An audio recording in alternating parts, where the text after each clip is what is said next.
I'm back and I'm still corona free. This story is actually about competition, friendship, and in the end, some really weird circumstances that actually worked out for the best. And as always, this is just for friends.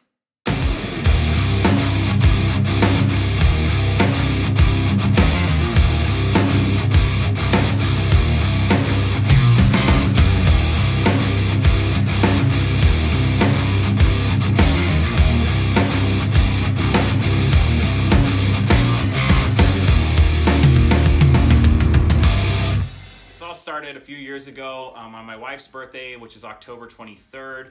She actually just got done celebrating hers, and we were kind of just going through Facebook at the end of the night before we went to bed, and I saw that she had quite a few likes and comments on her Facebook feed. I'd said something about how I could probably get more likes or comments, and we were betting back and forth, and the next thing I know, I had an idea. Why don't I just update my birthday on Facebook to a couple weeks out and see if I can actually get more likes when it's not even my real birthday? You might be thinking to yourself, what a freaking tool, and I would agree. So as I planned it, I set my birthday a few weeks out on Facebook, which I would not encourage you to do as you can't actually change it back for quite a while and it actually backfires on you. So then I just waited, and the night before was like Christmas morning. I couldn't wait to get up and see how many of my high school friends or people I knew in elementary would comment on my Facebook, knowing that we're really not friends anymore, but that one time a year we're close in contact. Go Bulldogs! Everything was going to plan. I had a lot of likes already that morning. I had a lot of comments, and it was starting to rack up. It wasn't where Aaron was at that point in the day, but I had a lot of time left. I get to work, I'm doing my normal routine, and I get this message from our receptionist that someone's actually gonna meet me at the elevator. I really don't think anything of it, and I just make my way over to see what she's talking about. As I get to the elevator, 3 or 4 of my coworkers are starting to get off, and they part like the Red Sea. And who do I see standing in the back of the elevator? Shane Oshner. He has a 12-pack of Dr. Pepper that looks like it's been torn apart by a Wolverine, and he's just like, it was your birthday, Dr. Pepper. This is birthday.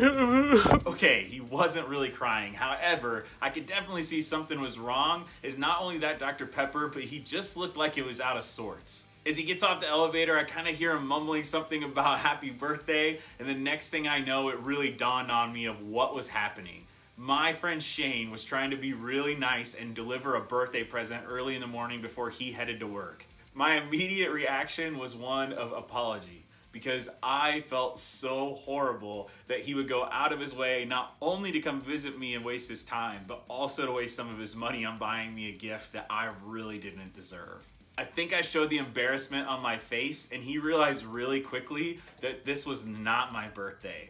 And then immediately after that, we started talking, and he realized that only a few months back, he had actually come to my birthday party at my house. We shared a really good laugh, and then I got the full story. When he got out of his vehicle, he had the 12-pack of Dr. Pepper in his hand, and he was walking towards my office building. Something really weird happened where either it tore or something happened with the box, and all of the Dr. Pepper shot out across the parking lot. A couple started exploding, the rest were in the container sloshing around and weren't really holding tight in the box anymore, and he's trying to collect them as fast as he can as a lot of my coworkers are starting to come into the building. It was almost like everything was happening in slow motion.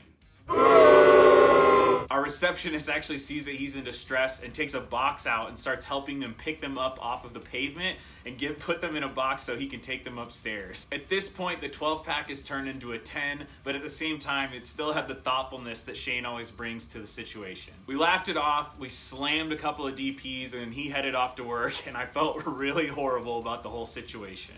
Here comes the silver lining. Probably 6 months or a year later, Shane is actually looking for a new employment. So I call him up, I'm like, hey, we have this opportunity at my job. I think you'd be a great fit. I can get you an interview.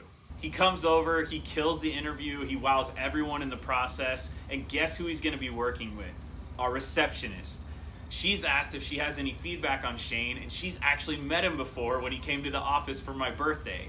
She knows he's a great guy, she knows that I'm friends with him, and that he really cares about other people by bringing me a gift when it wasn't my birthday.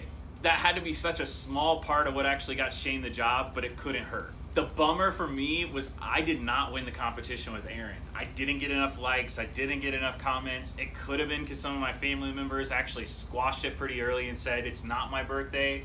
Either way, sometimes I go over the top. Sometimes I like to have a competition with my wife, even though it's not in my best interest. Overall, it was a great story. I'm glad to be still friends with Shane, even after I put him through that. And at the same time, I'll chug a Dr. Pepper tonight for my boy.